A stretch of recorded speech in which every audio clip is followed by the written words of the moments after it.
Back to the weekend. So we start this hour with that breaking news. The Supreme Court ordering the Trump administration to pause deportations of a group of alleged Venezuelan gang members under the Alien Enemies Act. In a statement early Saturday morning, the ACLU's lead counsel in the case, Lee Gillette, said the organization was, quote, relieved that the Supreme Court has not permitted the administration to whisk them away the way others were just last month. The statement is in reference to folks like Kilmar Abrego Garcia, the Maryland man the Trump administration admits it mistakenly deported to a brutal El Salvadorian prison, having never been convicted or even charged of a crime in the U.S. Just hours before the Supreme Court's move, Maryland Senator Chris Van Hollen had returned to the United States after meeting in person with Kilmar Abrego Garcia. Here's how Van Hollen described the meeting yesterday. He's experienced trauma. He said he's sad every day. But I think this persistence resulted in having this chance to meet with him. And I think it is the first step to ultimately bringing him home as the Constitution requires. Joining us now is the Democratic congressman who represents the Maryland district where Abrego Garcia lived, Glenn Ivey. Welcome to the table, sir. Thanks for having me. Congressman Ivey, thank you for being here. There is, I've been talking about this all week, but Janae Nelson of the NAACP Legal Defense Fund, she penned an op-ed in The Nation this week. And her op-ed talked about that we think that democracies the way they die is dramatically through these wars and blood is shed, and it's cinematic in a sense. But really, the realistic way in which democracies die is that it's dismantled brick by brick, piece by piece. And she says that what we are seeing now with the lawlessness from this administration are really the canaries in the coal mine gasping for air. I'm paraphrasing here. But to me, that is why Kilmar Abrego Garcia's specific case, the case of the gentleman who's a makeup artist out of California who was also sent to that prison, that is why the 75% of the folks who have been sent, the men who have been sent there that don't have criminal records, that is why this is so important. Because if they could do it to them, if they could snatch students off the street without any pushback or recourse, they will do it to any of us. And to be very clear, it's going to be the people of color and vulnerable communities that are next in line. I think that's right, and that's certainly part of why the African-American community is so strongly behind the supporting Kilmar. Yeah, we're like, we are not for this. Yeah, because as you just said, if they're going to whisk them away, what are they going to do with us? But the other point, too, though, is the constitutional aspect of this, because Kilmar's case has already gone up to the Supreme Court. Supreme Court sent an order basically saying facilitate his return. The Trump administration is trying not to do that. They're dragging their heels at every step of the way on that. And now we've got another track with Judge Boasberg where he's talking about moving forward with criminal contempt against the Trump administration. So we've got a separation of powers conflict here between the judiciary and the executive branch, and we need to make sure that we back up the judiciary. He started attacking individual judges with threats of impeachment. You had House Republicans actually file articles of impeachment against some of these judges, 6 versions of it. So we've got to make sure we stand with them and support them.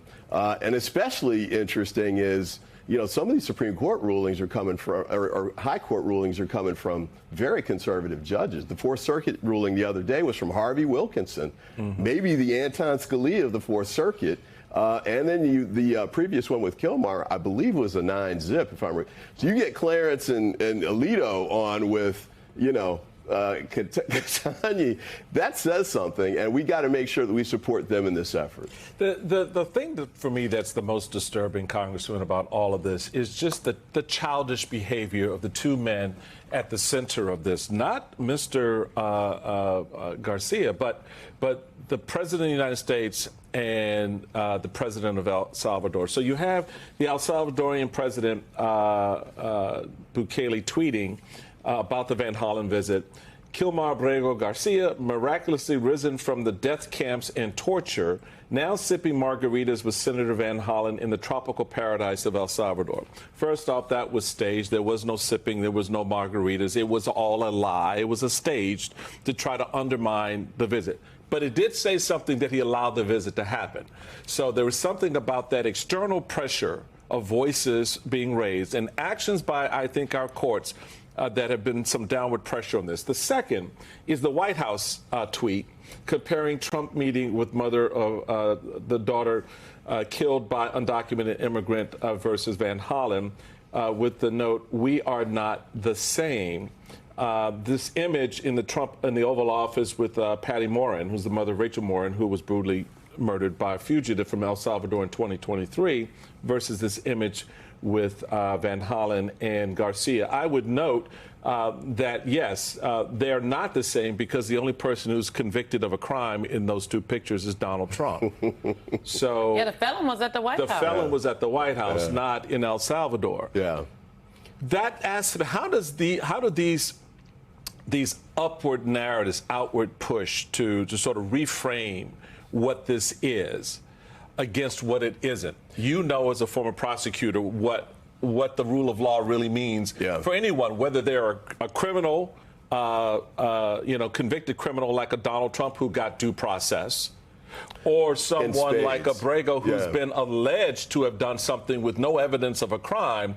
That due process still applies to him, too. Yeah, nobody's gotten more due process than Donald Trump. I mean, it is astonishing. Oh, and by the way, he's a convicted felon, but he's living in public housing, which is the White House, which no other convicted felons can do. But we'll set that to the side for the moment. The fact that they're doing this kind of stuff means that they're on defense and they're backpedaling. When they brought her on, the mother, and I've met her before, and, you know, she's also in Maryland. I was a prosecutor in Maryland before, too. But everybody knows it has nothing to do with Kilmar's case. It just means they're trying to shift the blame to somebody where you actually have a serious crime that was committed, i.e. a murder. But Kilmar hasn't done anything. He hasn't been accused of anything like that. So the fact that they're pulling her out of nowhere, frankly, means that they understand they're losing on that front.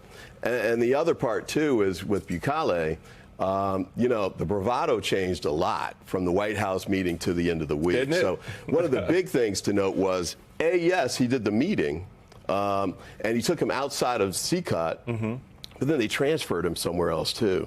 So if you contrast, just Chris going down there means that, because CCOT pretty much is a death sentence for everybody. So now he's in another prison. That means he might have a chance to live now, which is a big step. No matter what the Trump administration does, his life is in less peril than it was. But the other part of this, too, is contrast this with when Kristi Noem went down there, and they're doing these celebratory poses, and she's got 100 guys in the cell behind her, and she's acting like this is great. You know, these people are in like sardines. We're treating them like dirt, but this is no. Now they want to do the meeting in a Waffle House or whatever that thing was, and then shift him to another prison. It shows that Bukele realized that maybe it's not going to be characterized in the same way. And now the spotlight is on that prison in El Salvador in a way that it never had been. Yes, and you know, your point about Ms. Morin is very important. It is horrific what happened to her daughter. It should not have happened, and I also think it's horrific that the White House has trotted her out as a prop and has attempted to shroud their illegal and lawless actions in the cloak of the trauma that she and her family have experienced. I think that's right. And the other irony is a lot of the cuts that the Trump administration is moving forward with and the Department of Justice could end up cutting funds for helping victims and some of the funding that goes out that local prosecutors and police use for these sorts of cases. So, I mean, it's bad faith, frankly. Very bad faith. It's an effort to try and distract and redirect. Can I just note that it feels like it was last week, but it was like 2 weeks ago, but it was Monday, where the president said the homegrowns are next. He's planning to send American citizens to this jail in El Salvador. People who are criminals, or maybe not even criminals. It's exactly what Bukele has done in El Salvador. Can I just dovetail on that? The other aspect of this, another feature, which is the companion to the Aliens Act, is the Insurrection Act. So the combination where you create this false war scenario with Venezuela, okay, and then you have this narrative when people respond here at home through protests, through civic engagement, and the government doesn't like it. It wants to level up. There's been reporting in the last week or so about how there's more conversation about the Insurrection Act being played out at some point. This is a perilous period, I think, to Simone's point, where we are right now with an administration that ultimately has its sights set on you. Yeah. And me and her and others who engage in conversations showing how lawless and unconstitutional their behavior is. Yeah, I mean, I think it's important for everyone to see sort of the seamless web of what they're trying to do. You know, the attack on the universities. Thank goodness Harvard stood up. The attack on law firms. Some of those stood up, some haven't, but we got to make sure that they all start standing up together, whisking these people off the street, students and the like, because somebody wrote an op-ed in the student newspaper. In the student newspaper. Yeah, that you didn't like. I mean, and all of a sudden they're at the door no return version of, the Trump administration's version of that now down in Louisiana and Texas. That is exactly what is happening. Congressman Glenn Ivey, of Maryland, it's always great to have you. Welcome to the Maryland Corner. See you. Yes, the Maryland Corner is alive and well.